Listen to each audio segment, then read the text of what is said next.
نبوت کے چوتھے سال جب رسول اکرم صلی اللہ علیہ وسلم نے اہل مکہ کو اعلان حق کی طرف بلانا شروع کیا تو گنتی کی چند سعادت مند روحوں کے سوا سب لوگ آپ صلی اللہ علیہ وسلم کے دشمن بن گئے اور آپ صلی اللہ علیہ وسلم کی مخالفت اور ایذا رسانی پر کمر باندھ لی۔ آپ صلی اللہ علیہ وسلم کے قریبی ہمسایوں میں ابو لہب، عقبہ بن ابی معیط اور حکم بن عاص وغیرہ نے کمینگی کی انتہا کر دی۔ یہ لوگ حضور پاک صلی اللہ علیہ وسلم کو گھر میں بھی سکون سے نہیں بیٹھنے دیتے تھے۔ صحن میں کھانا پک رہا ہوتا تو یہ ہنڈیا پر غلاظت پھینک دیتے۔ کبھی آپ صلی اللہ علیہ وسلم نماز پڑھ رہے ہوتے تو یہ اوپر سے بکری کا اوج یا کوئی اور چیز آپ صلی اللہ علیہ وسلم پر پھینک دیتے۔ ابو لہب کی بیوی جمیل ہر روز رات کو آپ صلی اللہ علیہ وسلم کے گھر کے دروازے پر خاردار جھاڑیاں لا کر ڈال دیتی تاکہ آپ صلی اللہ علیہ وسلم یا آپ صلی اللہ علیہ وسلم کے اہل خانہ باہر نکلیں تو ان کے پاؤں میں کانٹے چبھ جائیں۔ آپ صلی اللہ علیہ وسلم 6-7 سال تک ان لوگوں کی یہ ذلیل اور گھٹیا حرکتیں نہایت صبر و تحمل کے ساتھ برداشت کرتے رہے۔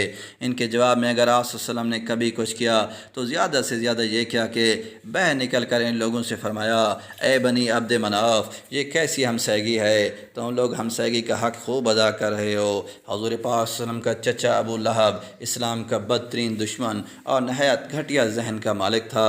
آپ صلی اللہ علیہ وسلم جہاں جہاں بھی اسلام کی دعوت دینے کے لیے تشریف لے جاتے تو وہ آپ صلی اللہ علیہ وسلم کے پیچھے جاتا اور لوگوں سے کہتا، یہ رسول پاک صلی اللہ علیہ وسلم تم کو لات و عربی سے پھیر کر اس نئے دین اور گمراہی کی طرف لے جانا چاہتا ہے جسے یہ لے کر آیا ہے، اس کی بات ہرگز نہ مانو اور اس کی پیروی نہ کرو۔ ایک اور روایت میں ہے کہ تبلیغ حق کے سلسلے میں حضور پاک صلی اللہ علیہ وسلم بآواز بلند پکارتے جاتے تھے کہ لوگو لا الہ کہو فلاح پاؤ گے۔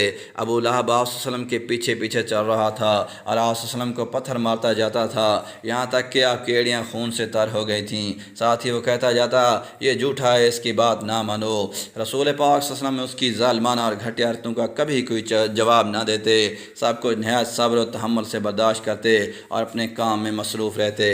دوستو، اس طرح کی مزید ویڈیوز کے لیے سبسکرائب مائی چینل۔